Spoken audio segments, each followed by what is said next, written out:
योगाने आम्हाला श्री दत्तगुरूंचं महात्म्य कळतंय, श्री दत्तगुरूंचं कार्य कळतंय। तो ग्रंथ म्हणजे श्री गुरुचरित्र। आणि या श्री गुरुचरित्राचं वर्णन करत असताना, दत्तगुरूंचं महात्म्य वर्णन करत असताना या ठिकाणी म्हटलेलं आहे, श्री गुरुचरित्र कामधेनु। श्री गुरुचरित्राला काय म्हटलेलं आहे? कामधेनु। वेद शास्त्र संमत जाणू, अवतारला त्रैमूर्ती आपण, धरुणी नरवेश कलियुगी। भगवान दत्तात्रयांना, दत्तगुरूंना अनेक अवतारामध्ये या ठिकाणी कार्य करावं लागलेलं आहे। आणि या कलियुगामध्ये अनेक वेळा भगवान दत्तगुरूंना कशासाठी कार्याला यावं लागलेलं आहे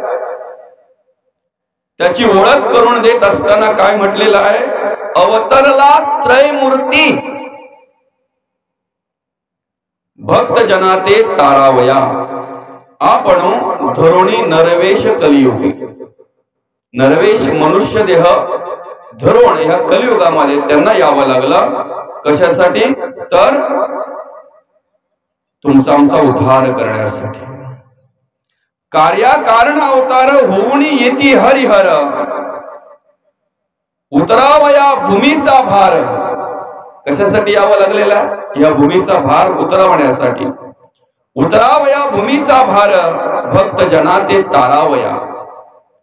भूमीचा भार उतरवण्यासाठी आणि भक्तजनांचा उद्धार करण्यासाठी भगवान दत्तगुरूंना अनेक रूपामध्ये या ठिकाणी यावं लागलेलं आहे। अनेक रूपामध्ये भगवान येत असतात। धरी अवतार विश्वतारावया। दत्तगुरूंची ओळख करून देत असताना, त्यांचा अवतार महिमा सांगत असताना संत स्तवन करतात, धरी अवतार विश्वतारावया, अत्रीची अनुसूया गरोदरी। या गुरुचरित्राची वर्णन करत असताना, या गुरुचरित्राची रचना करत असताना या ठिकाणी दत्तगुरूंच्या तीनही अवतार कार्यांची रचना वर्णन या गुरुचरित्रामध्ये केलेलं आहे। बरं का? भगवान दत्तगुरु, श्रीपाद श्री वल्लभ स्वामी आणि श्री नृसिंह सरस्वती या तिघांचा महिमा या ठिकाणी म्हणजे दत्तगुरूंचं महात्म्य या ठिकाणी या गुरुचरित्रामध्ये वर्णन केलेलं आहे। सुरुवातीचे 10 अध्याय जे आहेत त्या 10 अध्यायांमध्ये दत्तगुरूंचं महिमा वर्णन केलेलं आहे आणि श्रीपाद स्वामींचं महिमा वर्णन केलेलं आहे। त्यानंतर 11व्या अध्यायापासून ते 52व्या अध्यायापर्यंत नृसिंह सरस्वती स्वामींचा महिमा या ठिकाणी वर्णन केलेला आहे। त्यांचं कार्य आणि त्या कार्याचं वर्णन या ठिकाणी केलेलं आहे। या गुरुचरित्राची रचना करत असताना 3 भागामध्ये रचना केलेली आहे। एक ज्ञानकांड आहे, एक कर्मकांड आहे आणि एक भक्तिकांड आहे। पहिलं मांडलेलं आहे ज्ञानकांड। ज्ञाने विना कर्म विघडे, हे तो कदापि न घडे। ज्ञानाशिवाय आम्हाला कर्म करता येणार नाही। ज्ञानाशिवाय आम्ही कुठली कशा प्रकारची कर्म करावीत हे आम्हाला कळत नाही। आणि म्हणून कोणत्याही प्रकारची कर्म करायची असतील, कोणत्याही प्रकारचं कार्य करायचं असेल तर आम्हाला सर्वप्रथम कशाची गरज आहे? ज्ञानाची गरज आहे। आणि म्हणून पहिलं ज्ञानकांड मांडलेलं आहे। पण ते ज्ञान आम्हाला कोणाकडून मिळेल त्याची ओळख करून देत असताना म्हटलेलं आहे, श्री गुरु विना ज्ञान मिळे, हे तो कदापि न घडे। श्री गुरु शिवाय ते ज्ञान प्राप्त होणार नाही। सद्गुरूंशिवाय ते ज्ञान प्राप्त होणार नाही आणि म्हणून त्या ठिकाणी मांडलेलं आहे ज्ञानकांड। मग ज्ञानकांड ज्या वेळेला माणसाला ज्ञान प्राप्त होतंय त्यावेळेला कर्म कशी करायची, कशा प्रकारे कार्य करायचं, कसं वागावं, कसं जगावं हे कळतंय। आणि मग ज्या वेळेला कर्म घडली जातात, ज्या वेळेला कर्म आचरण त्या ठिकाणी योग्य ते घडलं जात आहे, ती कर्म आचरण, ती कर्म म्हणजेच भक्ती अशा प्रकारची ओळख या ठिकाणी करून दिलेली आहे। काही ठिकाणी 52 अध्यायाचं गुरुचरित्र पाहायला मिळतंय, तर काही ठिकाणी 53 अध्यायाचं गुरुचरित्र पाहायला मिळतंय। 53वा अध्याय पूर्ण अवतारणिका म्हणून मांडलेला आहे। 52 अध्यायांमध्ये पूर्णपणे चरित्र वर्णन केल्यानंतर पहिल्या अध्यायापासून ते 52व्या अध्यायापर्यंत जी अवतरणिका मांडलेली आहे ती 53व्या अध्यायामध्ये मांडलेली आहे। आज ज्या निमित्ताने या ठिकाणी हे प्रवचन आपण आयोजित केलेलं आहे, आपल्या या कल्याण तालुक्यातील रुंदे गावातील श्री क्षेत्र साधा मठ, नाव जरी साधा असला तरी सामर्थ्य साधं नाहीये, आहे की नाही? नाव जरी साधा असला तरी इथलं सामर्थ्य साधं नाहीये, इथलं सामर्थ्य अपार आहे, अफाट सामर्थ्य आहे। ज्या ठिकाणी दत्त गुरूंचा वास आहे, ज्या ठिकाणी दत्त गुरूंचं कार्य आहे, ज्या ठिकाणी दत्त गुरूंची कृपा आहे, तिथे साधं नसणारच आहे, तिथे अपार सामर्थ्य असणार आहे, अपार सामर्थ्य असणार आहे। आणि या ठिकाणी आपल्या एकनाथ बाबांनी तपश्चर्या केली, श्री गुरूंचा साक्षात्कार झाला, श्री गुरूंची कृपा झाली, दत्त गुरूंची कृपा झाली आणि ती अनुभूती, ती प्रचिती आपल्याला आजही या ठिकाणी पाहायला मिळते, अनुभवायला मिळते। हे जागृत देवस्थान दत्त गुरूंचं या रुंदे गावातील साधा मठ आणि या ठिकाणी हा दत्त जयंती निमित्त होणारा हा उत्सव, या उत्सवानिमित्त या ठिकाणी आज आपण ही प्रवचन सेवा आयोजित केलेली आहे। मंदिर दत्तगुरूंचं आहे, उत्सव दत्तगुरूंचा आहे, जयंती दत्तगुरूंची आहे, म्हणून दत्तगुरूंचं महात्म्य वर्णन करणारा ग्रंथ ज्याला गुरुचरित्र म्हणतात तो गुरुचरित्र आपण या ठिकाणी प्रवचनासाठी घेतलेला आहे। आणि या गुरुचरित्रातील 3ऱ्या अध्यायातील ओवी क्रमांक 46 आणि ओवी क्रमांक 47, आता ह्या 3ऱ्या अध्यायापर्यंत काय आहे, शिष्य त्याच्या श्री गुरूंना विचारतो, त्याला साक्षात्कार होतो, श्री गुरूंचा महिमा ते वर्णन करतात। या 3ऱ्या अध्यायामध्ये अंबरीश ऋषींचं वर्णन आहे। 4थ्या अध्यायामध्ये दत्त गुरूंचं महात्म्य वर्णन केलेलं आहे, अवताराचं महात्म्य, आणि ते चरित्र आपल्या सगळ्यांना माहिती आहे, ते महात्म्य सगळं आपल्याला माहिती आहे। अनुसया सत्व हरावयासी, त्रैमूर्ती जाता करिवाळ त्यासी, निजे पालखी सर्वदा संपदा सौख्यकारी, तुझवीन दत्ता मज कोण तारी। आणि ते अनुसया सत्व हरावा यासाठी गेल्यानंतर मग ती बालकं केली, त्याच्यानंतर त्यांना पालण्यामध्ये ठेवली, ती सगळं चरित्र आपल्याला माहिती आहे। पण ही सगळी लीला, ही संपूर्ण लीला भगवंताला का करावी लागते?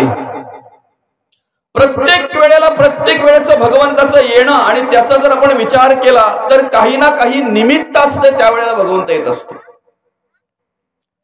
आपण दशावताराचा जरी विचार केला, मत्स्य, कूर्म, वराह, नृसिंह, वामन, परशुराम, राम, कृष्ण, बौद्ध, दशावताराचा जरी आपण विचार केला तरी कारणाशिवाय देवाचं येणं नाही, बरोबर आहे की नाही माऊली? कारण आहे देवाच। महाभक्त प्रल्हाद हा कष्टविला म्हणून तया कारणे सिंह झाला। महाभक्त प्रल्हादासाठी सिंह व्हावं लागलं, आहे की नाही? बळीसाठी वामनावतार घ्यावा लागला, हिरण्याक्षाला मारण्यासाठी यावं लागलं, आहे की नाही? दुष्टांचा नाश करण्यासाठी भगवान श्रीकृष्णांना यावं लागलं, रावणासारख्या वृत्तीच्या, राक्षसी वृत्तीच्या माणसांचा वध करण्यासाठी आणि धर्माची स्थापना करण्यासाठी, धर्माचं कार्य करण्यासाठी, भक्तांचं रक्षण करण्यासाठी प्रभू रामचंद्रांना यावं लागलं. आणि या ठिकाणी सुद्धा दत्तगुरूंच्या अवतार महात्म्याचं वर्णन करत असताना निमित्त तेच आहे बरं का.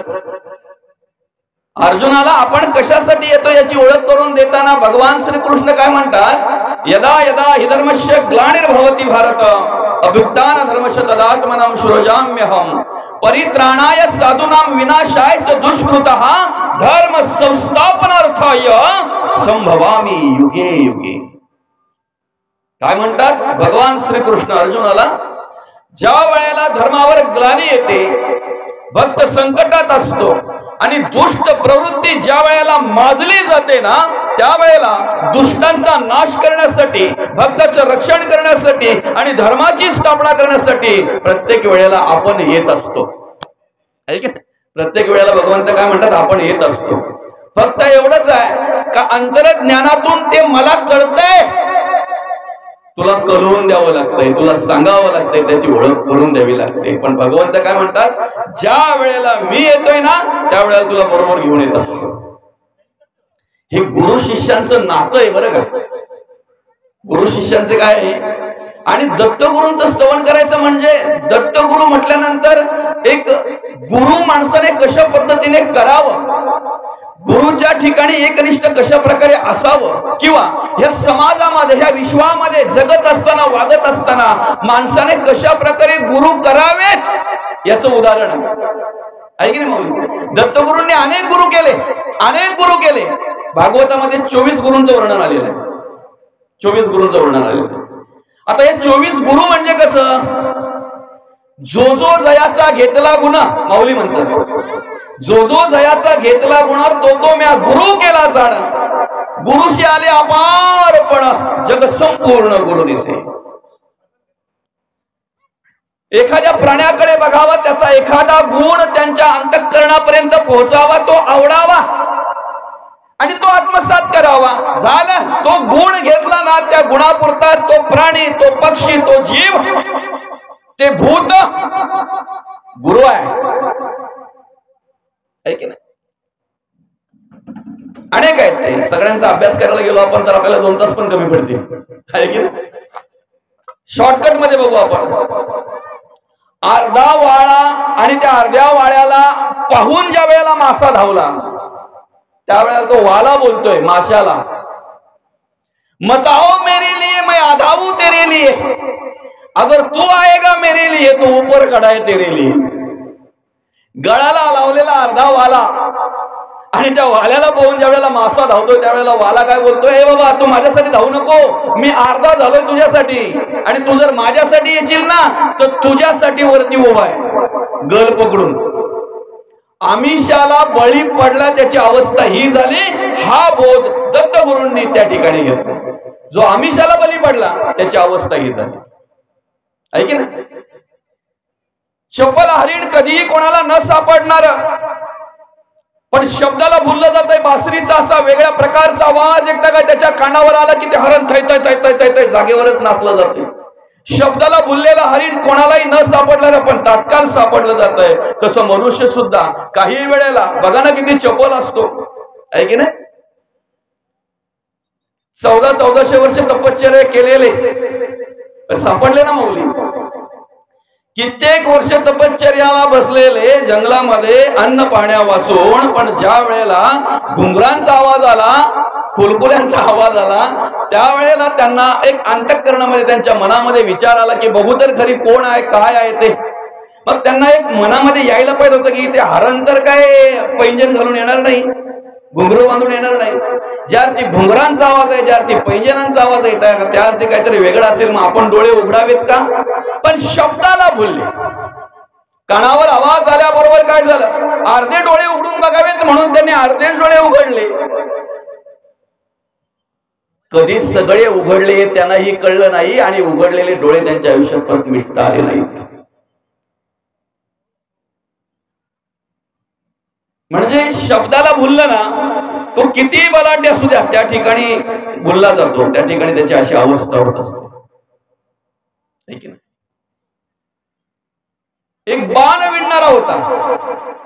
तो एवढा गुंतला होता त्या बाण विणणाऱ्या त्या कामामध्ये, एवढा गुंग होता, एवढा रममाण झाला होता.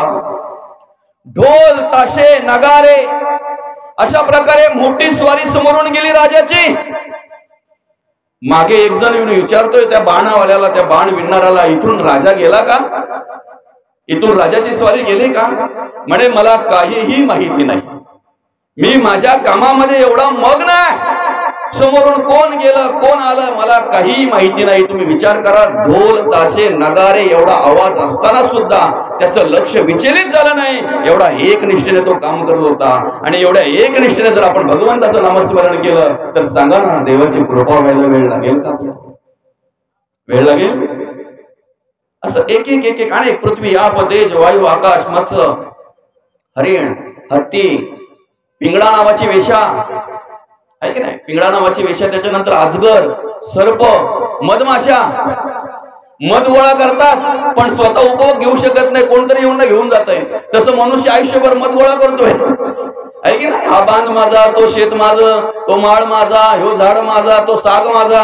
माऊली बरोबर आहे की नाही. एकदा वेळ आला की निघून जात आहे. मग ती गोळा केलेली मध दुसऱ्याचीच होते की नाही. ह्या सगळ्या गोष्टी आहेत, म्हणजे ह्या ज्या गोष्टी आहेत ना, हे सगळे विचार त्या ठिकाणी केले. आणि एक एक एक एक एक एक एक एक असा सूर्याकडून, चंद्राकडून, अग्नीकडून, असं प्रत्येकाकडून एक एक गुण घेतला. आता प्रत्येक गुण वर्णन करायला गेलो तर आपल्याला 2 तास कमी पडतील. पण महत्वाचं काय माहितीये का, ज्या ठिकाणी चांगला गुण घेता आला त्या ठिकाणी त्यांनी घेतला आणि बाजूला झाले. ही प्रत्येक माणसाची वृत्ती पाहिजे. कारण का माहितीये का, बघा दत्तगुरूंचं स्तवन करत असताना आपण काय म्हणतोय आरतीमध्ये, त्रिगुणात्मक त्रैमूर्ती दत्त हा जाणा. बरोबर आहे की नाही. आता त्रिगुणात्मक जर दत्त आहे तर मग तो कोण आहे? रजोगुण, तमोगुण आणि सत्वगुण. जर तिन्ही गुणाने मनुष्य या ठिकाणी कार्य करतोय तर प्रत्येक माणसाकडे काही ना काही वेगळ्या प्रकारचं एक तरी गुण, एक तरी कर्म असतोच. माऊली बरोबर आहे की नाही. असं कोणी माणूस आहे का तो चुकतच नाही, त्याच्याकडून काही वेगळं काही घडतच नाही. जरी आपल्या दृष्टीने, कदाचित जरी त्याच्या दृष्टीने वेगळं घडत नसेल तरी काही वेळेला आपल्या दृष्टीने ते वेगळं असतं. काही वेळेला मी जसं वागतोय माझ्या दृष्टीने जरी बरं असेल तरी ते तुम्ही नजर टाकल्यानंतर बरं असेलच असं नाही. बरोबर आहे की नाही. बरं असेलच असं नाही. इफेक्ट थोडा कमी करा हो का, बरं असेलच असं नाही. मग जर अनेक गुणांनी या ठिकाणी मनुष्य कार्य करतोय तर आपण समोरच्या माणसाकडे कुठल्या नजरेने पाहावं ही बुद्धी देवाने आपल्याला दिलेली आहे. आणि तिचा वापर करावा असं दत्तगुरू आपल्याला सांगतात. काय सांगतात? महाराजांनी पूर्ण सफेद कपडे घातले ऐकी ना, ते पांढरे शुभ्रच मला दिसले पाहिजेत. त्याच्यावर असणारा एखादा डाग मी शोधता कामा नये. श्री गुरूंना ज्या वेळा त्या शिष्यांनी विचारलं, शिष्यांनी सांगितलं, आम्ही नेहमी श्रवण करतोय, आम्ही नेहमी ऐकतोय बरं का, आम्ही देवाची पूजा करतोय, आम्ही नामस्मरण करतोय, पण आम्हाला पाहिजे ती आत्मप्रचिती येत नाही, आम्हाला पाहिजे तो साक्षात्कार होत नाही. कारण काय? आता श्री गुरूंना माहिती होतं की ते शिष्य कसे होते त्या. बरं का, एकदा गुरूंची पाठ फिरली, गुरु एकदा वळले की यांच्या ओगादुग्या चालू, ह्यो असा तो तसा, याचा मत्सर कर, त्याचा तिरस्कार कर, असं चालायचं त्यांचं. कारण का माहितीये का, माणसाच्या पिंडामध्ये एकदा अभिमान जागा झाला ना माऊली की तो काय करतो, गप्प बसू देत नाही. मग तो काय करतो, त्याच्यापेक्षा मी किती श्रेष्ठ नाही हे दाखवण्यासाठी त्याच्या काही खोड्या असो नाही तर नसो पण त्या बोलायला सुरुवात करतो. कारण त्याला माहितीये त्याची कमीपणा दाखवल्याशिवाय मी मोठा हे सांगता येणार नाही. आणि मग ते गुरूंना माहिती होतं. पण मग गुरूंनी काय सांगितलं माहितीये का, तुम्हाला जर मनापासून वाटतंय की नाही की आपल्याला आत्मसाक्षात्कार व्हावा, आपण एवढी मेहनत करतोय, म्हणजे आपण परमार्थ करतोय, भक्ती करतोय, देवाचं भजन पूजन करतोय, त्याचं आपल्याला प्रचिती यायला हवी. ठीक आहे, याचं उत्तर तुम्हाला मी उद्या देईन. काय म्हणाले ते गुरु, याचं उत्तर तुम्हाला मी उद्या देईन. सर्वांनी अमुक अमुक वाजता आपल्या आश्रमामध्ये यायचं आहे बरं का. आणि ठरल्याप्रमाणे सगळे आश्रमामध्ये आले, सगळे ध्यानस्थ बसले, गुरूंची वाट पाहत बसले.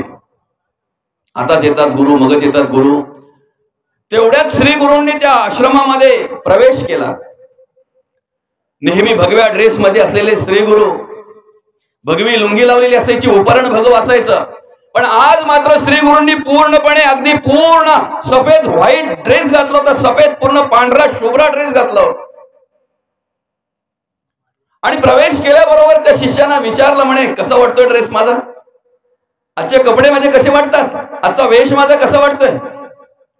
तेवढ्याच सगळे बोलले, महाराज अतिशय चांगला आहे, पण त्या पायजाम्याला आहे ना तुमच्या थोडं काहीतरी काळं लागलंय. काय बोलले, पायजाम्याला ना तुमच्या काहीतरी काळं लागलंय. तेवढ्यात श्री गुरु बोलले, ही जोपर्यंत तुमचा पाहण्याचा दृष्टिकोन बदलत नाही तोपर्यंत आयुष्यभर जरी परमार्थ केला तरी परमार्थाची प्रचिती तुम्हाला येणार नाही, मात्र निश्चित आहे. दृष्टिकोन जोपर्यंत बदलत नाही तोपर्यंत आम्ही आयुष्यभर जरी परमार्थ केला तरी परमार्थाची प्रचिती आम्हाला येणार नाही, मात्र निश्चित आहे. म्हणून आपल्या आयुष्यामध्ये आपल्याला जर आपल्या जीवनाचा उद्धार करून घ्यायचा असेल, आपण किती ज्ञानी असू द्या, आपल्याला गुरु करावाच लागणार आहे. श्री गुरु विना सापडेना सोय, धरावे ते पाय आधी आधी. म्हणून जगद्गुरु तुकोबा याचं वर्णन करत असताना आपल्याला ओळख करून देतात. श्रीराम जयराम सकळ म्हणती परिते नेणती, राम कैचा राम तो त्रिकाळाचा पुत्र, दशरथाचा पण अनंत कालीचा आत्मा राम. श्रीरामासी राम ठाऊक असता, का शरण जाई वशिष्ठासी. बरं का, श्रीरामासी राम ठाऊक असता, का शरण जाई वशिष्ठासी. म्हणून राम तुझा तुझी शोधून पायी, ओळखून घेई स्वानुभवी आणि श्री गुरु कृपे. तुका म्हणे राम तुझा तुझी ओळखून घेई शोधून पायी. रामाच्या नावात राम होत, रामात राम होत, पण तरी सुद्धा निर्गुण ब्रह्माची त्या निर्गुण रामाची ओळख करून घेण्यासाठी श्रीराम प्रभूंना सुद्धा वशिष्ठांना शरण जावं लागलं. भगवान श्रीकृष्णांना सुद्धा संदीपणींना शरण जावं लागलं.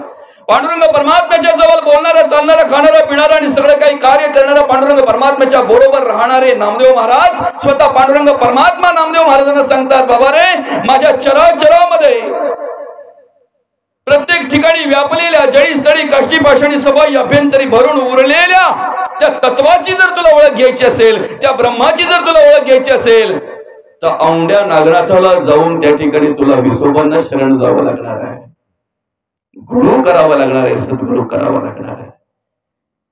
म्हणून आपण किती ज्ञानी असू द्या, आपण किती अभ्यासू असू द्या, प्रत्येकाला गुरु शिवाय भवतरणोपाय नाही. श्री गुरु म्हणजे कोण असतात, तर ज्याप्रमाणे एखाद्या सागरामध्ये भरकटलेली नाव असते, त्या भरकटलेल्या नावेला दिशा माहिती नसते आणि त्या भरकटलेल्या नावेला दिशा दाखवण्यासाठी ज्याप्रमाणे दीपस्तंभ काम करतोय की नाही, त्याप्रमाणे या संसार रूपी भवसागरामध्ये भरकटलेल्या तुम्हा आम्हाला दीपस्तंभाप्रमाणे श्री गुरु कार्य करत असतात, मार्ग दाखवण्याचं काम करत असतात. म्हणून प्रत्येकाला श्री गुरुची गरज आहे. आणि म्हणून आज या दत्तगुरूंच्या जयंतीच्या निमित्ताने आपण या ठिकाणी प्रवचन आयोजित केलेलं आहे. म्हणून दोनच विषयावर आपण बोलणार आहेत, शिष्य आणि गुरु. कारण खूप शिकण्यासारखं आहे दत्तगुरूंकडे. तुम्हाला जेव्हा जेव्हा वेळ मिळेल ना तेव्हा तेव्हा गुरुचरित्र वाचत चला. जर खरोखर मनापासून अंतःकरणापासून जर तुम्ही दत्तगुरूंना मानत असाल, दत्तगुरूंचं भजन पूजन करत असाल, दत्तगुरूंना जर नमस्कार करत असाल, दत्तगुरूंचं जर नामस्मरण करत असाल, तर अंतःकरणापासून हे गुरुचरित्र तुम्ही वाचत चला. एक एक एक एक एक एक एक एक भाग असं मांडलेलं आहे या गुरुचरित्रामध्ये. केवळ चरित्रच नाही माऊली, केवळ चरित्रच नाही, माणसाने कसं वागावं, माणसाने कसं राहावं, माणसाची कर्म कशी असावीत, कशा प्रकारे कार्य करावं, कोणत्या कर्माला काय गती आहे, बरं का, कोणत्या कर्माला काय गती आहे, चारी युगाचं वर्णन, कृता त्रेता द्वापार कली चारी युगाचं वर्णन या गुरुचरित्रामध्ये केलेलं आहे. आणि श्रीने पतिव्रता म्हणून कशा प्रकारे राहावं, ऋषींनी कशा प्रकारे कार्य केलं, कोणत्या ऋषींनी कशा प्रकारे कार्य केलं, काय कार्य चुकलं म्हणून काय भोगायचं आलं, सगळ्या प्रकारचं वर्णन ह्या 52व्या अध्यायामध्ये केलेलं आहे. ज्या वेळेला ते आपण वाचतोय ना त्यावेळेला आपल्याला कळतंय. कारण याची ओळख करून देत असताना पहिल्याच ओवीमध्ये, म्हणजे आपण जी ओवी घेतली त्या ओवीमध्ये श्री गुरुचरित्र म्हणजे कामधेनू मांडलेला. दिवसातून एखाद्याच टायमाला दूध काढायला जावं आणि लात मारते तिला कामधेनू नाही म्हणत, बरं का. एखाद्या टायमाला जावं दिवसातून, एखाद्याच टायमाला मामावली, दूध काढायला जावं, बसावं, दूध काढायला लात मारून बाजूला करते, तिला काम देऊन नाही म्हणत. तुम्हाला जेव्हा पाहिजे त्या वेळेला दूध प्राप्त करून देते ना, तिला काम देऊन म्हणतात. तुमच्या मनात यावं, मनात चिंतन करावं आणि जे हवं ते तुम्हाला प्राप्त व्हावं, त्याला कामधेनू म्हणतात. ही पॉवर या गुरुचरित्राची आहे, हे सामर्थ्य या गुरुचरित्राचं आहे. आणि म्हणून गुरूंच्या चरणी जर निष्ठा असेल, गुरूंच्या चरणी जर विश्वास असेल, तर निश्चित आपल्यामध्ये परिवर्तन झाल्याशिवाय राहणार नाही. निश्चित परिवर्तन झाल्याशिवाय राहणार. ज्या वेळेला ते गुरु त्याला सांगायला लागले, शिकवायला लागले, ऐकायचा तो, मान डोलवायचा. गुरुला बरं वाटायचं जरा, अरे हाय ऐकणार आहे. अनेक पोपट होते, त्या पोपटांना ते गुरु शिकवायचे. पारदील, काहीतरी आमिष दाखवील, जाळं टाकील. आमिषाला बली पडायचं नाही, पारद्याच्या जाळ्यात अडकायचं नाही. बरं का? रोजचं शिकवायचे ते गुरु. शिकवता शिकवता शिकवता शिकवता पाठ झालं त्यांच्या त्या पोपटांच्या. एकमेकाशी बोलताना बोलायला लागले, पारदील, आमिष दाखवील, जाळं टाकील. आमिषाला बली पडायचं नाही, पारद्याच्या जाळ्यात अडकायचं नाही. आणि झालं, सगळ्यांचं पाठ झाल्यानंतर, सगळ्यांना कळायला लागल्यानंतर मग त्या श्री गुरूंनी सोडून दिली. त्यांना सांगितलं, जा आता तुमचं तुम्ही मार्गाला लागा. कधी आली आठवण तर या. बरं का? आली आठवण तर नाही, प्रत्येक वेळेला आठवण पाहिजे. जरी किती मोठं झालो तरी, आपण कितीही जरी मोठे झालो तरी आठवण पाहिजे आपल्याला. कारण श्री गुरूंपेक्षा आपण कधीच मोठे होऊ शकत नाही, कधीच नाही. मुलगा किती जरी मोठा झाला, पैशाने, ज्ञानाने, पदाने किती जरी मोठा झाला तरी बापापेक्षा मोठा कधीच होणार नाही, कधीच नाही. ज्या दिवशी मुलगा बापापेक्षा मोठा झाला असं त्या मुलाला वाटतंय ना, त्या दिवशी त्याची उतरती कला लागलेली असते. बरं का? ज्या दिवशी शिष्याला मी गुरुपेक्षा मोठा झालो असं ज्या वेळेला वाटतंय ना, त्या वेळेला त्याची उतरती कला चालू झालेली असते त्या वेळेला. आणि झालं, हे गेले. कालांतराने ज्या वेळेला ते श्री गुरु टिटवाळ्याच्या मार्केटला गेले की ना, त्यावेळेला अनेक पोपटांपैकी त्या सगळ्या पोपटांमधला एक पोपट, आणि पोपट विकायला बसणारा माणूस त्याच्याजवळ होता. बरं का? श्री गुरु निरीक्षण करायला लागले, पाहायला लागले, पाहत बसले. अरे हा तर सगळ्यात पुढे असायचा बोलायला, यानेच तर सर्वांना शिकवलं, आणि हा कसा याच्या जाळ्यात सापडला. गुरूंच्या अंतःकरणामध्ये खूप दुःख झालं, खूप दुःख झालं. एवढा अंतःकरणपूर्वक शिकवून सुद्धा हा सापडला म्हणून दुःख झालं. पण ज्या वेळेला ते गुरु त्या पोपटाचं निरीक्षण करत होते ना, ते पोपट विकणाऱ्या माणसाच्या निदर्शनात ज्या वेळेला आलं, त्यावेळेला त्याला कळलं की अरे केव्हापासून हा माणूस या पोपटांचं निरीक्षण करतोय आणि एकाच ह्याच पोपटाचं निरीक्षण करतोय. म्हणजे पोपट आवडलेला आहे त्याला. तेवढ्यात तो माणूस बोलतोय, हवा आहे का तुम्हाला, हवा आहे का? तेव्हा त्या गुरूंच्या तोंडातून शब्द निघाला, दादा अरे फुकट दिला तरी अशी नको रे आम्हाला. काय बोलले श्री गुरु? फुकट दिला तरी अशी नको, फक्त बोलणारी, आचरणात आणणारी पाहिजे. बरं का? श्री गुरूंनी सांगितलेलं पहिलं आचरण करायचं आहे आणि मग आपण त्याचा विस्तार करायचा आहे. त्या संतांच्या विचाराचा, त्या संतांच्या प्रसाराचा प्रचार करायचा आहे. पहिले आचरण महत्वाचं आहे. आणि म्हणून गुरुचरित्र हे कर्माला विशेष महत्व देत आहे, ज्ञानापेक्षा कर्माला विशेष महत्व देत आहे. म्हणून प्रथम ज्ञान प्राप्त झालं. आता ज्ञानामध्ये किती पॉवर आहे, किती सामर्थ्य याची ओळख करून देत असताना भगवान श्रीकृष्ण म्हणतात, ज्ञानाग्नी सर्व कर्माणी भस्मसात करूते अर्जुना. ज्ञानाग्नी असं आहे, एवढी पॉवर, एवढं सामर्थ्य आहे की सगळ्या कर्माचं भस्म करण्याचं सामर्थ्य, सगळ्या पापाचं भस्म करण्याचं सामर्थ्य या ज्ञानामध्ये आहे. फक्त आपण पुढे जाता कामा नाही. नाहीतर आपल्याला माहिती आहे व्यासमुनी आणि व्यासमुनींचे 4 शिष्य, बरोबर आहे की नाही? वंशपायन, जैमिनी, पैल आणि सुमंतू, आहे की नाही? हे 4 शिष्य व्यासमुनींचे.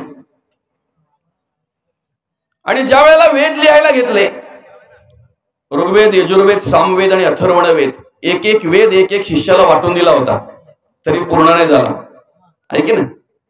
एवढं सगळं गुढ आहे, एवढं सगळं गहन आहे. पण ठीक आहे, असू दे, हरकत नाही. आपल्याला फक्त काय विचार करायचा आहे की आपण गुरुपेक्षा ज्ञानी कधीच होणार नाही. किती जरी आपण अभ्यास केला तरी गुरुपेक्षा ज्ञानी नाही होणार आपण. वेद लिहिता लिहिता एक ओवी अशी आली,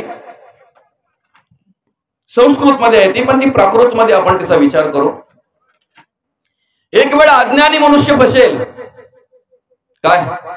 अज्ञानी मनुष्य फसेल, पण अज्ञानाबरोबर एखाद्या वेळी ज्ञानी माणूस सुद्धा फसू शकतो. काय ओवी आली ती? अज्ञानी माणूस तर फसेलच फसेल, पण काही वेळेला एखाद्या वेळेला ज्ञानी माणूस सुद्धा फसू शकतो. आणि तेवढ्याच जयमनीने सांगितलं, महाराज थांबा, आता हे लिहायचं नाही म्हणे, हे चुकीचं आहे. काय म्हणाले? हे चुकीचं आहे म्हणे, हे नाही लिहू शकत आपण. अज्ञानी फसतो ठीक आहे, पण ज्ञानी? हो म्हणे, ज्ञानी नाही नाही फसणारच नाही. आता त्या वेळेला व्यास मुनींनी विचार केला की ठीक आहे, मग याला दाखवायला लागेल ना, याची जागा काय येते, याला किती ज्ञान झाले ते दाखवायला लागेल. तिथेच लेखणी ठेवून दिली आणि जयमिनीला सांगितलं, जयमिनी 2 दिवस जरा बाहेर चाललोय मी, मठावर तू थांबायचं, मठ तू सांभाळायचा. आणि झाला, व्यासमुनी निघून गेले, जयमिनी थांबले. रात्रीची वेळ आहे, कालाकुट्ट अंधार पडलेला आहे. रूपवान सुंदर श्री, एक रूपवान सुंदर मुलगी, तरुण मुलगी आसरा शोधते त्या जंगलामध्ये. रात्र काढायची आहे, कालाकुट्ट अंधार पडलेला आहे, मला कोणाचा आधार मिळेल का? आणि तेवढ्यात तिची नजर गेली त्या आश्रमाकडे. एक दिवा पेटलेला होता, पणती पेटलेली होती, उजेडाच्या दिशेने ती तिथपर्यंत आली. जयमिनीला नमस्कार केला, म्हणजे रात्र झालेली आहे, मला जायचं आहे, पण मी जाऊ शकत नाही, अंधार आहे, मला एक रात्रीपुरता इथे आसरा मिळेल का, आधार मिळेल का? हो म्हणे, मिळेल. का नाही मिळेल? मिळेल. ठीक आहे म्हणे, मी राहते इथे. तिने बाहेर राहायचा प्रयत्न केला, पण तेवढ्यात हा म्हणाला, नको नको, मुलगी आहे, तरुण आहे, सुंदर आहे, रूपवान आहे, तुम्ही आतमध्ये राहा, मी बाहेर राहतो. इथपर्यंत विचार चांगला आहे बरं का माऊली, इथपर्यंत विचार चांगला आहे. तरुण आहे, मुलगी आहे, सुंदर आहे, तुम्ही आतमध्ये राहा, मी बाहेर राहतो. ठीक आहे, हरकत नाही. त्याने सांगितलं की म्हणे बघा मी बाहेर राहते. नाही म्हणे, असू दे, हरकत नाही, तुम्ही आतमध्ये राहा, मी बाहेर राहतो. आता झालं त्यांचं. झाल्यानंतर मग हा फेऱ्या मारायला लागला. काय पाणी हवंय का तुम्हाला? पाणी लागलं ना तर हे बघा, हे इथे ठेवलेले असं सगळं, हे असं असं, हे तुमच्या पांघरुण हवं आहे का अंगावर? आणि निरीक्षण करायला लागला. निरीक्षण करता करता त्याच्या मनामध्ये विचार आला, रे ठीक आहे, आपण हिला आधार दिलाय खरं, पण विचारलं नाही कोण आहे ते, विचारलं नाही की कोण आहे म्हणून. आणि जयमिनीने तिला विचारलं, आपण कोण आहात बरं? त्यावेळेला तिने सांगितलं, मी गंधर्व कन्या आहे आणि वराच्या शोधामध्ये फिरते. काय म्हणाली ती? मी गंधर्व कन्या आहे, वराच्या शोधामध्ये फिरते. तेवढ्यात ती बोलली, तुमचं लग्न झालंय का? म्हणे नाही, मी पण वधूच्या शोधात आहे. कोण बोलतोय? जयमिनी. पण तेवढ्यात ती गंधर्व कन्या काय बोलते माहितीये का? ठीक आहे, तुम्ही जरी वधूच्या शोधात असाल, मी जरी वराच्या शोधामध्ये असेल, तरी आपलं जमायला मुश्किल आहे. म्हणे का पत्रिका आपण बघायची ना, आपल्याला काय करायची पत्रिका वगैरे बघायची? नाही म्हणे, पत्रिकाचा वगैरे विषय नाहीये, माझी एक इच्छा आहे, जो कोणी मला, जो आता हा मठ आहे, या मठाला 7 प्रदक्षिणा मारील खांद्यावर घेऊन, त्याला मी वरमाळा घालणार आहे. बरं का? हे सोपं आहे ना म्हणे, त्यात काय एवढा विशेष? हे पत्रिका जुळवण्यापेक्षा सोपं आहे उलट. 7 प्रदक्षिणा मारायचे तुला खांद्यावर घेऊन, त्यात विशेष काय? आणि घेतली खांद्यावर. एक प्रदक्षिणा पूर्ण झाली, पायावर नजर गेली आणि अतिशय सुंदर रूपवान असे कोमल पायाकडे नजर गेल्यानंतर त्याने विचार केला, पाय एवढे सुंदर आहेत, पाय एवढे कोमल आहेत, आणि एक एक एक एक एक एक फेरी करता करता 1 2 3 4 विचार केला, गाल किती सुंदर असतील. आणि गालाला हात लावायचं म्हणून वरती हात गेला आणि गालाला हात लावल्याबरोबर पाहतोय तर काय, अरे केस दाढी खाली उतरवल्यानंतर पाहतो तर प्रत्यक्ष श्री गुरु व्यास मुनींनी दर्शन दिलं आणि मग साष्टांग नमस्कार घातला. मग व्यास मुनी बोलले, आता सांग काय लिहायचं ते, ज्ञानी फसेल की नाही फसेल? नाही म्हणे, अज्ञानाबरोबर ज्ञानी माणूस सुद्धा फसू शकतो. आणि खऱ्या अर्थाने आमचा भ्रम असतो हा. आम्ही 4 पुस्तकं वाचली, आमच्याकडे ज्ञान आलं म्हणजे कदाचित आम्हाला असं वाटतं की आम्ही फसू शकत नाही. पण माऊली, जेवढं तुम्ही ज्ञानी व्हाल ना, उलट जास्त त्रास यांचा आपल्याला. काही वेळेला काही न नसता एखादी गोष्ट अंगावर येते आणि नाईलाजाच तो प्रत्युत्तर करावा लागतो. पण तेवढ्याच विचार करावा, अरे ह्याला प्रत्युत्तर करावं तर कुत्र्याच्या बरोबर लागण्या समान आहे. याला प्रत्युत्तर करावा, याच्या बरोबर लागावं तर त्याचं काय नाही. पण गावामध्ये परिसरामध्ये अशी चर्चा चालेल की महाराज तुम्ही पण नाईलाजाने कमीपणा घेऊन गप्प बसावं लागतंय. माऊली, ह्या परीक्षा असतात आपल्या, ह्या श्री गुरूंनी घेतलेल्या परीक्षा असतात आपल्या. आणि म्हणून आपण किती जरी ज्ञानी झालो, आपण किती जरी अभ्यासू झालो, तरी सुद्धा आपल्या श्री गुरूंच्या चरणाशी आपली एक निष्ठा पाहिजे. याच्यातून एवढंच सांगायचं होतं. आणि म्हणून श्री गुरु चरित्र कामधेनु एवढंच नाही, वेद शास्त्र संमत जाणू. आपले 4 वेद आहेत, ऋग्वेद, यजुर्वेद, सामवेद आणि अथर्वण वेद. या 4ही वेदाचे महावाक्य अहम ब्रह्मास्मी, तत्वमसी, अयम आत्मना ब्रह्म, प्रज्ञा नाम ब्रह्म, 4ही वेद म्हणतात. अरे ज्या देवाच्या शोधासाठी तू इकडे तिकडे जातोय की नाही, जो देव शोधण्यासाठी आम्ही धावपळ करतोय, आमचं आयुष्य खर्ची करतोय, आमचं आर्थिक बळ खर्ची करतोय, आमचं मानसिक, आमचं शारीरिक बळ आम्ही खर्ची करतोय. किती खर्ची केलं तरी सुद्धा काही वेळेला देवाची प्राप्ती आम्हाला होत नाही. एक वेद म्हणतात, वेद सांगतात, तत्त्वमसि, तो देव म्हणजे तूच आहेस. तत् म्हणजे तो, त्वम म्हणजे तूच, असी तो देव म्हणजे तूच आहेस. पण कधी आम्ही देव पाहायला जेवढी धावपळ करतोय ना, तेवढी धावपळ ज्या दिवशी देव होण्यासाठी करू ना, त्या दिवशी त्या देवाची प्राप्ती आम्हाला झाल्याशिवाय राहणार नाही. देव पाहण्यासाठी जेवढी धावपळ करतोय की नाही, तेवढी धावपळ जर आम्ही देव होण्यासाठी केली ना, तर देवाची प्राप्ती झाल्याशिवाय राहणार नाही. नवे मीच देव आहे, ते ब्रह्म माझ्या आतमध्ये आहे, तो पांडुरंग परमात्मा या देहात आहे, जणू देह ही पंढरी आत्मा पांडुरंगा, याची प्रचिती आल्याशिवाय राहणार नाही. आणि मग तो निर्गुण ब्रह्म आमच्या अंतरीचा सगुणाच्या दर्शनासाठी पंढरपूरला जाईल. बरं का, सगुणाच्या दर्शनासाठी आळंदीला जाईल. सगुणाच्या दर्शनासाठी कुठे जाईल? तीर्थक्षेत्री जाईल. आणि तिथे जाऊन काय करेल? मूर्तीचं डोळे भरून दर्शन घेईल. पण केव्हा निर्गुण ब्रह्माची ओळख झाली तर, माझ्या अंतरामध्ये राहणाऱ्या, माझ्या अंतरामध्ये वास करणाऱ्या त्या देवाची ओळख झाली तर ती क्रिया आमच्याकडून घडेल, अन्यथा घडणार नाही. म्हणून वेद शास्त्र संमतो अवतारला त्रयमूर्ती आपण, धरुणी नरवेश कलियोगी. आता 3 गुणांचा विचार जर करायला गेला, रजोगुण, तमोगुण आणि सत्वगुण. बरं का,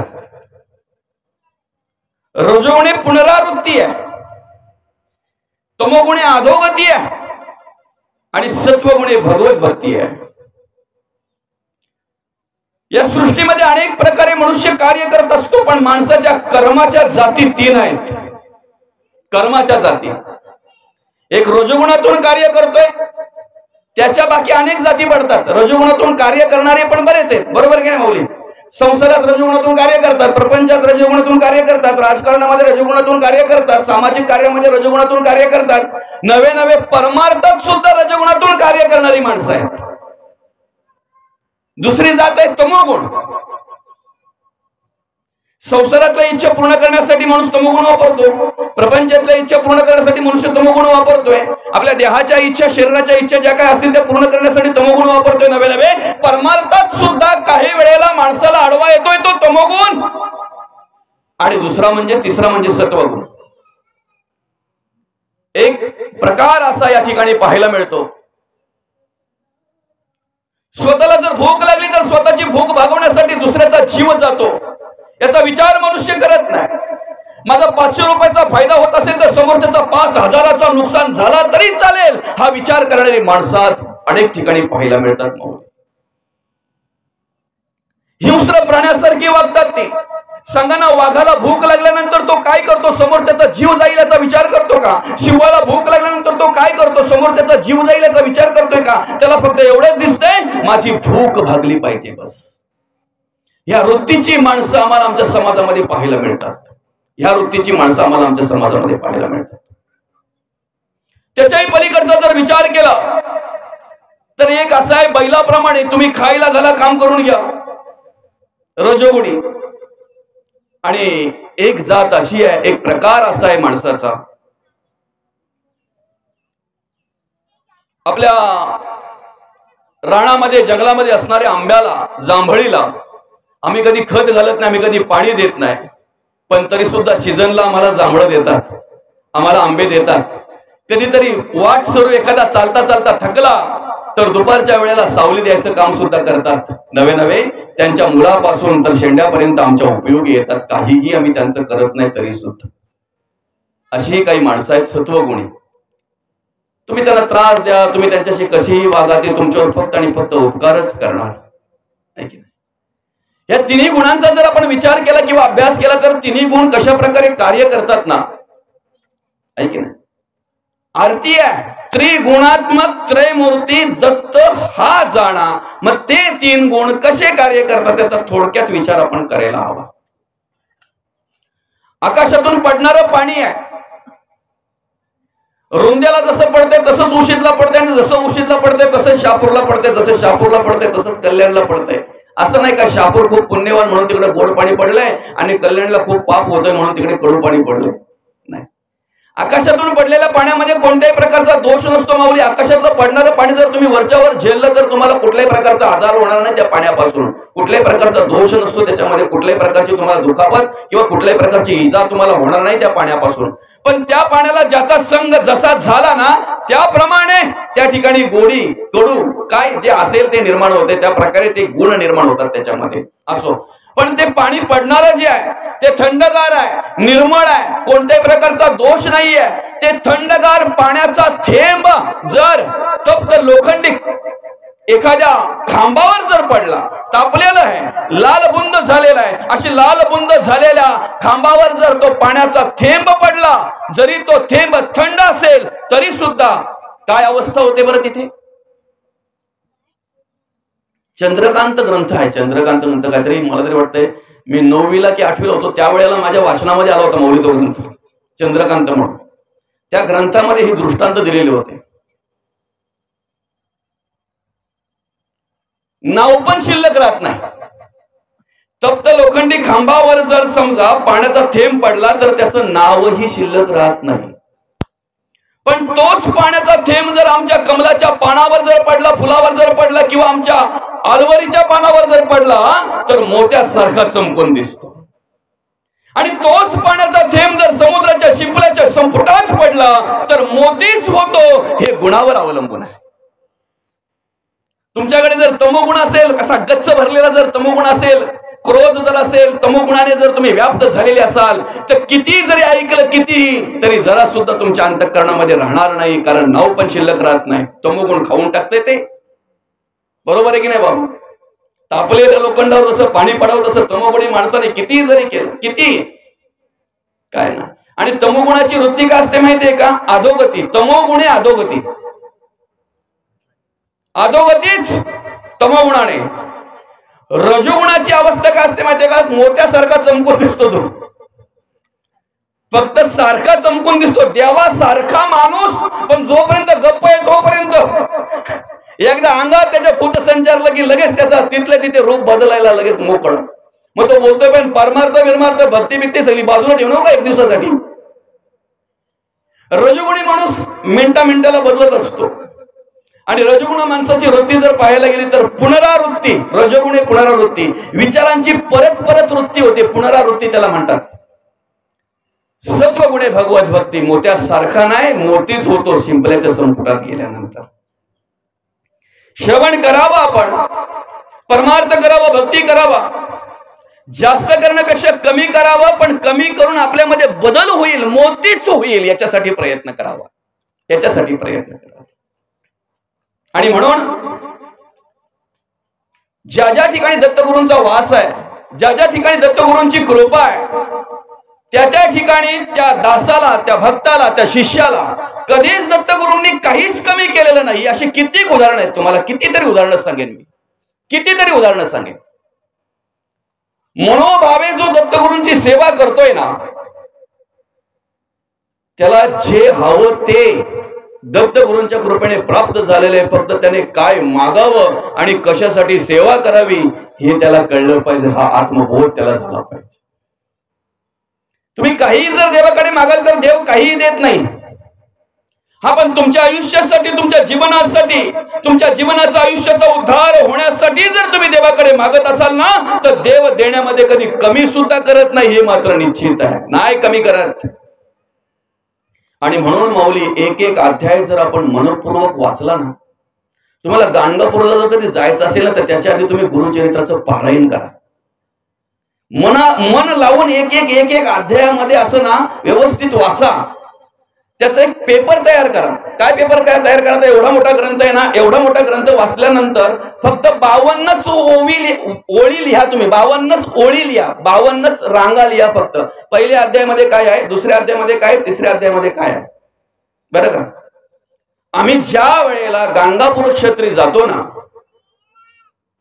ज्या ठिकाणी दत्तगुरूंचा वास आहे, निवास आहे, कृपा आहे, त्या ठिकाणी सर्वत्र ती प्रचिती येते का गाणगापूरलाच येते असं नाही. ती पवित्रता ज्या ठिकाणी राखली असेल, ती पवित्रता ज्या ठिकाणी सांभाळली असेल, त्या ठिकाणी सर्वत्र ती प्रचिती येत असते. कारण दत्तगुरूंचं कार्यच त्याप्रमाणे आहे. महत्वाचा विषय असा आहे की ज्या वेळेला आपण प्रवास करतोय अनेकांमध्ये, त्यावेळेला कसं तरी जातोय आपण, तिथे डोकं टेकतो, डोकं टेकायला मिळते, कधी नाही मिळत. फक्त ती येडी वगडी वळ हे करणारी नाही का, साडे करणारी फोटो बघायची, तेवढी बघितली की आम्हाला वाटतं गाणगापूर झाला, निघाले लगेच. तसं नाहीये दादा. तिथे एक अमरजा संगम म्हणून आहे. तुम्ही मेन मंदिरापासून जर 3-4 किलोमीटर पुढे गेलात ना, तर अमरजा संगम आहे. त्या अमरजा संगमाचा उल्लेख या गुरुचरित्रामध्ये केलेला आहे.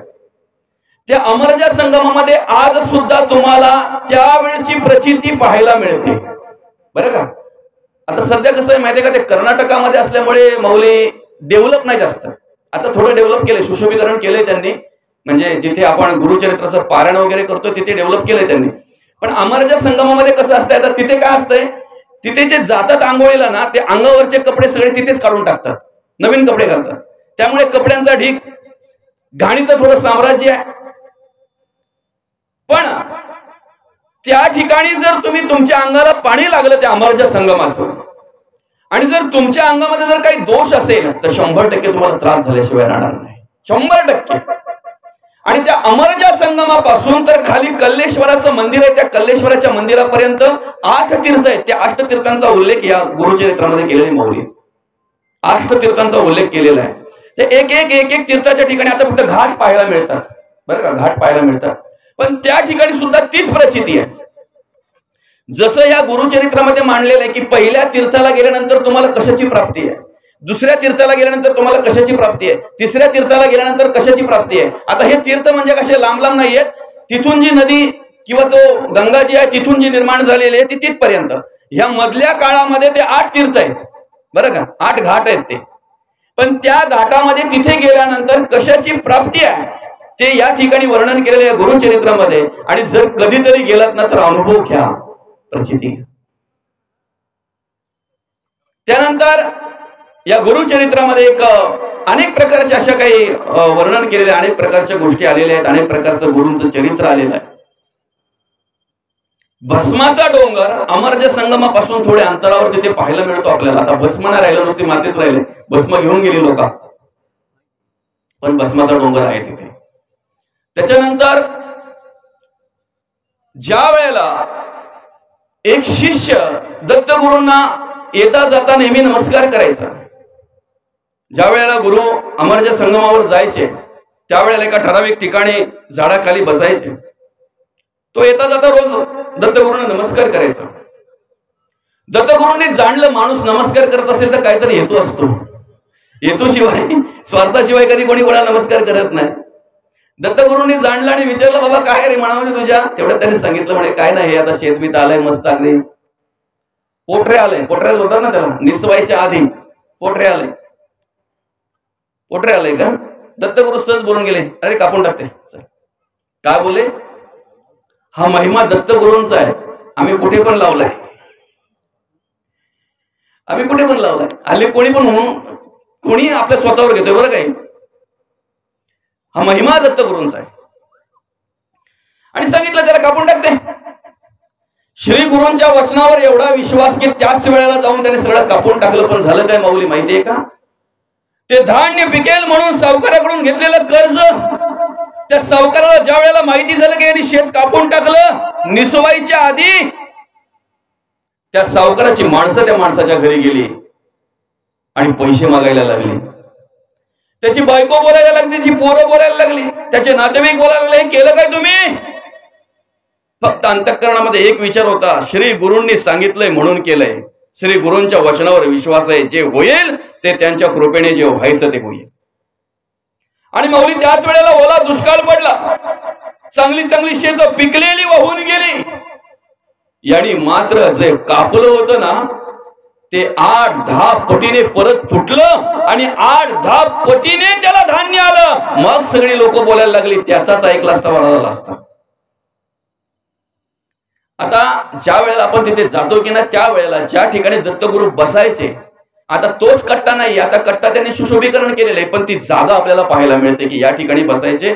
समोरचं ते शेत, त्या शेतकऱ्याला सांगितलेलं कापायला, जागा वगैरे थोडी बदलली असेल भले, पण ते आजही आपल्याला पाहायला मिळतंय. हे विशेष आहे. आता महत्वाचा विषय असा आहे की ज्या ज्या ठिकाणी दत्तगुरूंनी कार्य केलेलं आहे, औदुंबर असेल, कुरवपूर क्षेत्र असेल, नृसिंहवाडी असेल, नरसोबाची वाडी आपण त्याला म्हणतो, त्या ठिकाणी ही सगळी प्रचिती आपल्याला पाहायला मिळते. मग सांगा ना, आपल्या साध्याच्या मठावर कोण आहे? वेगळा आहे का? देव तोच आहे. तुम्ही गाणगापूर क्षेत्री जाऊन जे दर्शन घेताना तेवढ्या भावनेने, तेवढ्या निष्ठेने जर आज आपण साध्याच्या मठावर या ठिकाणी दत्तगुरूंचं दर्शन घेतलं ना, तर ती प्रचिती तुम्हाला या ठिकाणी आल्याशिवाय राहणार नाही, मात्र निश्चित आहे. फक्त तेवढी प्रचिती आणि तेवढ्या निष्ठेने आपण ते कार्य केलं पाहिजे. त्या पद्धतीने ते कार्य आपल्याला करता आलं पाहिजे. आणि त्या पद्धतीने जर केलं तर निश्चित ती प्रचिती, तो आत्मसाक्षात्कार आपल्याला या ठिकाणी झाल्याशिवाय राहणार नाही. आणि खऱ्या अर्थाने त्याच पद्धतीने या ठिकाणी आपल्याला ती प्रचिती, तो साक्षात्कार अनुभवायला मिळतोय आज सुद्धा.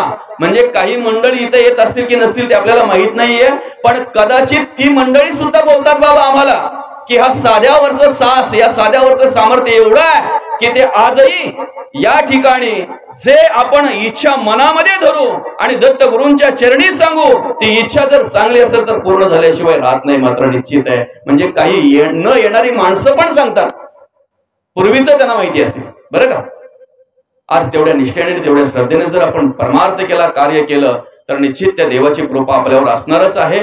दत्तगुरूंची जयंती असल्यामुळे गुरुचरित्र आणि दत्तगुरु याच्या व्यतिरिक्त आपल्याला कुठं जाता आलं नाही. असू द्या. तर या ठिकाणी आपण ह्या 3ऱ्या अध्यायातील ह्या 2 ओव्या घेतल्या होत्या आपण श्रवणासाठी. खऱ्या अर्थाने या ठिकाणी गुरुचरित्राचं महात्म्य वर्णन करत असताना श्री गुरुचरित्र कामधेनु वेदशास्त्र संमत जाणू, अवतरला त्रयमूर्ती आपण धरुणी नरवेश कलियुगी. म्हणजे प्रत्येक वेळेला भगवंताला नरदेहामध्ये काय यावं लागतंय त्याची ओळख या ठिकाणी करून दिलेली आहे. काय यावं लागतंय? कार्याकारण अवतार, कार्यासाठी, नुसतं नाही, कार्याकारण अवतार होऊनी येती हरिहर, उतरावया भूमीचा भार, भक्त जनाते तारावया. भूमीचा भार उतरवण्यासाठी प्रत्येक वेळेला देवाला यावं लागतंय. आणि आपण आपल्या दत्त महाराजांकडे, दत्त गुरूंकडे प्रार्थना करूया की भूमीचा भार उतरवण्यासाठी तुम्ही प्रत्येक वेळेला येत असता, अवतार घेत असता. आता सुद्धा कोणाच्या तरी रूपामध्ये तुम्ही कार्य करत असालच, जेणेकरून या कलियुगामध्ये जो भार झालाय पापाचा, अधर्माचा, अनितीचा, तो भार कमी व्हावा आणि आम्हाला आमचं जगणं सुखकारक व्हावं, आमचं आयुष्य सुखकारक व्हावं, आमचं जीवन सुखकारक व्हावं, अशी प्रार्थना दत्तगुरूंकडे करूया. आणि अखंड त्या दत्तगुरूंचं स्तवन, त्या दत्तगुरूंचा परमार्थ आणि नामस्मरण आपल्याकडून घडेल, अशी एक दत्तगुरूंच्या चरणी प्रार्थना करूया. थांबता थांबता आपण दत्तगुरूंचं स्मरण करून आणि मग या ठिकाणी आपण या सेवेला पूर्ण विराम देणार आहोत. जय जय गुरु महाराज गुरु जय जय परब्रह्म सद्गुरु जय जय गुरु महाराज गुरु जय जय परब्रह्म सद्गुरु जय जय गुरु महाराज गुरु जय जय परब्रह्म सद्गुरु जय जय गुरु महाराज गुरु जय जय परब्रह्म सद्गुरु जय जय गुरु महाराज गुरु जय जय परब्रह्म सद्गुरु जय जय गुरु महाराज गुरु जय जय परब्रह्म सद्गुरु जय जय गुरु महाराज गुरु जय जय परब्रह्म सद्गुरु जय जय गुरु महाराज गुरु जय जय परब्रह्म सद्गुरु जय जय गुरु महाराज गुरु जय जय परब्रह्म सद्गुरु जय जय गुरु महाराज गुरु जय जय परब्रह्म सद्गुरु जय जय गुरु महाराज गुरु जय जय परब्रह्म सद्गुरु जय जय गुरु महाराज गुरु जय जय परब्रह्म सद्गुरु जय जय गुरु महाराज गुरु जय जय परब्रह्म सद्गुरु जय जय गुरु महाराज गुरु जय जय परब्रह्म सद्गुरु दिगंबरा दिगंबरा श्रीपाद वल्लभ दिगंबरा दिगंबरा दिगंबरा दिगंबरा दिगंबरा श्रीपाद वल्लभ दिगंबरा दिगंबरा दिगंबरा श्रीपाद वल्लभ दिगंबरा दिगंबरा दिगंबरा श्रीपाद वल्लभ दिगंबरा दिगंबरा दिगंबरा श्रीपाद वल्लभ दिगंबरा ब्रह्मा विष्णु महेश्वरा श्रीपाद